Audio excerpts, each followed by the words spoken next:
Welcome back to our channel. गोटे new blog रे आपण मानक स्वागत। आज आम बाहर गोटे सुंदर जगह को जगहटी कौटी और कौन से सब देखा आपण वीडियोटी को कंटिन्यू देखंतु सब जानि परिबे। आम रेडी हे बाहरी सारलुनी। एबे आम गाड़ी बाहर करूछु और जीवा पे आम पूरा रेडी। देखंतु मॉर्निंग रो व्यू। आज ट्रैफिक बहुत कम अच्छी ए रूट रे ट्रैफिक बहुत थाए। देखंतु आकाश रे थिबा बादल गुडी केते सुंदर देखा जाउची। आमे एबे कटक रे पहुंची सारिलुनी। जेहेतु आज ट्रैफिक नहीं तो ड्राइव करिया पे बहुत बढ़िया लगुची। एबे आमे पेट्रोल पंप पाखु जीवु कारण पेट्रोल हमर बहुत कम अच्छी गाड़ी रे। एबे पेट्रोल भरिबा को आमे पेट्रोल पंप रे आसी पहुंची जाइछु। जेमती आम पेट्रोल भरी जीवो आमे एठू बाहर जीवो आम लोकेशन पाई।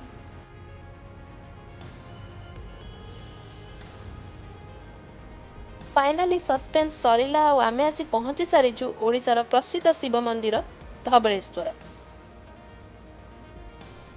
समस्ते जानिथिबे कि धबळेश्वर रे झूला पोल बहुत प्रसिद्ध, किंतु वर्तमान से झूला पोल बंद हो सारी।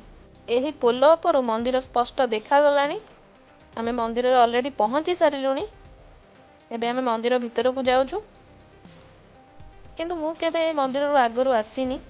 एटा मोर फर्स्ट टाइम आसीबा, सेते मु बहुत एक्साइटेड अछि। एबे आमे मंदिर भितर आसी पहुंची सारिलुनी। जेमती आमे आसी मंदिर भितर पहुंचुछु बाहर ही हमको महादेव को दर्शन हो जाउची। कारण मंदिर भितर से मैंने पूजा करने को दौ ना, से मंदिर फ्रंट रे ही महादेवंकर पूजा करा जाउची।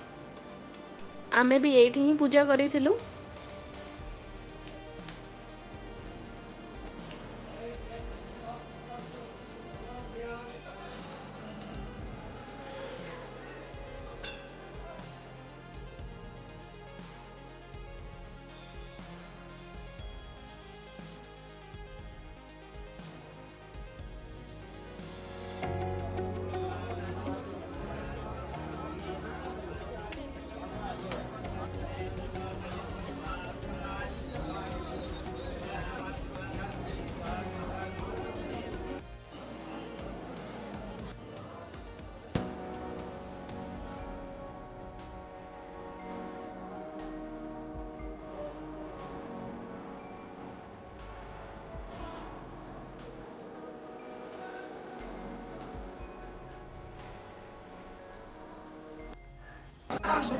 दर्शन सारी जेमती आमे मंदिर बाहर को आसीछु आमे देखिलु ये गंधा मल्ली फूल जस्मिनी गोलाप सत्तर ये काम दबो ना।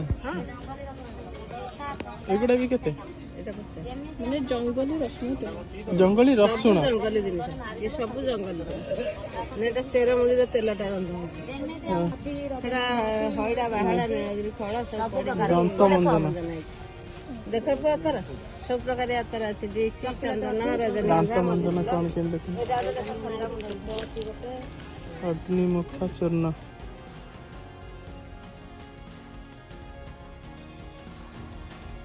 आमे मंदिर बाहर को आसी सारछु।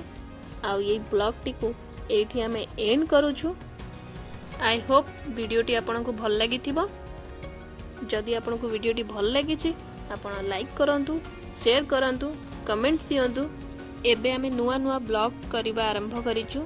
किछि मिस्टेक रहिले प्लीज जणांतु और ढेर सारा सपोर्ट करंतु। आउ चैनल को सब्सक्राइब करंतु।